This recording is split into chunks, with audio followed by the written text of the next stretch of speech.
If you think you know American muscle cars, think again. Some of the craziest stories in automotive history are stranger than fiction.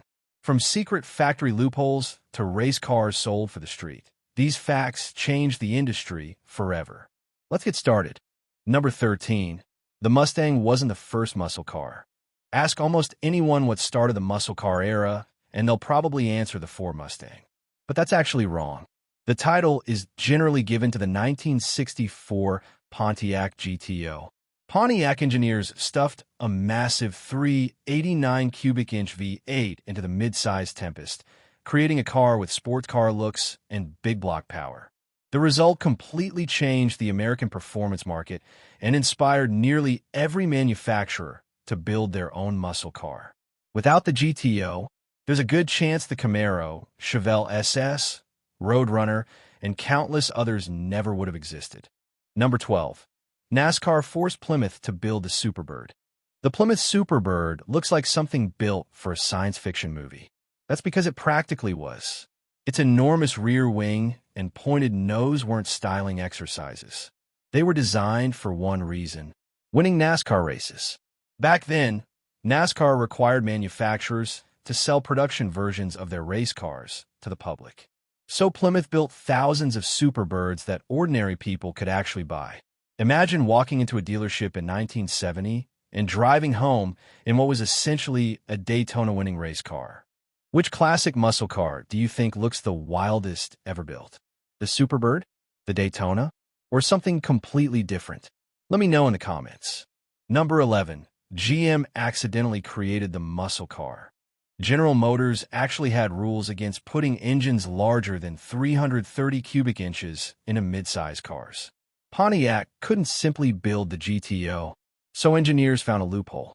Instead of making the 389 V8 standard equipment, they offered it as an optional performance package. Technically, they weren't breaking GM's rules. That clever workaround launched an entirely new automotive segment. Sometimes the biggest revolutions begin with someone bending the rules instead of breaking them. Number 10. The giant wing actually worked. A lot of people think the Superbird's towering rear wing was just for attention. It wasn't. Engineers mounted it high enough to reach clean airflow above the roofline, where it could produce meaningful downforce at racing speeds. Even stranger, it also happened to make the trunk easier to open. Sometimes great engineering looks ridiculous. Number 9. Dealers couldn't sell Superbirds.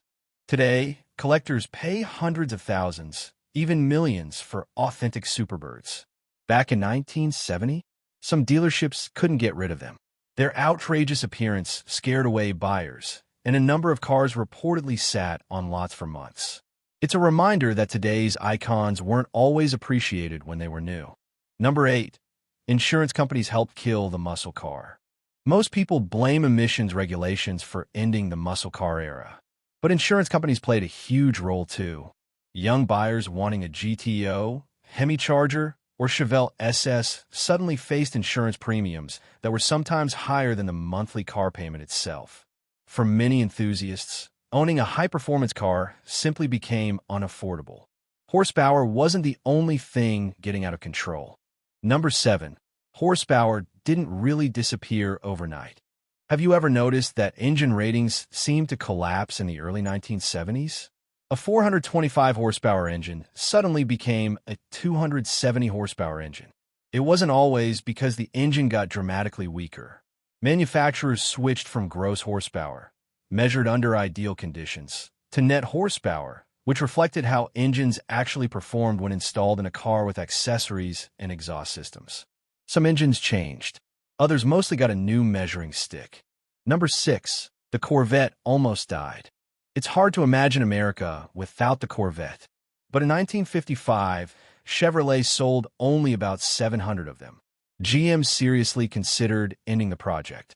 Instead, engineers added a V8, improved performance, and transformed the Corvette into one of the longest-running sports cars in history. Sometimes legendary cars come dangerously close to never becoming legends at all. Number 5. A Buick was America's fastest performance car. This one shocks almost everyone. In 1987, One of the quickest American performance cars wasn't a Corvette. It wasn't a Camaro. It wasn't a Mustang. It was the Buick GNX. With a turbocharged V6, it embarrassed many exotic cars of its day and proved you didn't need a giant V8 to dominate the streets. Who would have guessed Buick would build one of the most feared performance cars of the 1980s? Number 4. Pontiac almost replaced the Corvette.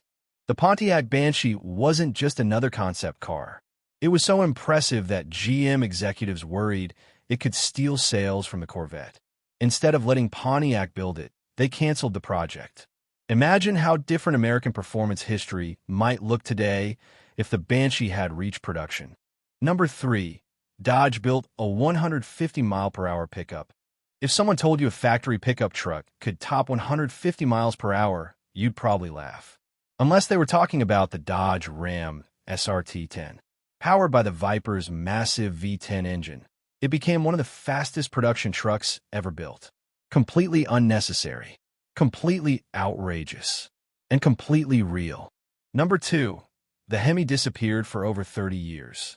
After 1971, Chrysler's legendary 426 HEMI disappeared. Many enthusiasts assumed the HEMI era was over forever. Then, decades later, Dodge revived the name on a new generation of V8s, introducing an entirely new audience to one of the most legendary performance badges in automotive history. Some legends never really die. And number 1, the company that started the muscle car is gone. Perhaps the most unbelievable fact of all, the company widely credited with launching the muscle car era no longer exists. Pontiac gave us the GTO, the Firebird, the Trans Am, the Judge, and countless other icons. Yet after decades of success, General Motors discontinued Pontiac in 2010. The brand that helped create America's horsepower obsession ultimately couldn't survive. And that's one of the greatest ironies in automotive history. So which fact surprised you the most? Did you already know some of these? Or was there one that completely changed the way you look at muscle car history? Drop your favorite in the comments. And if you enjoy videos about classic cars, American muscle, NASCAR history, forgotten automotive legends, concept cars, and Detroit's greatest stories, hit that subscribe button because there are plenty more incredible stories coming soon.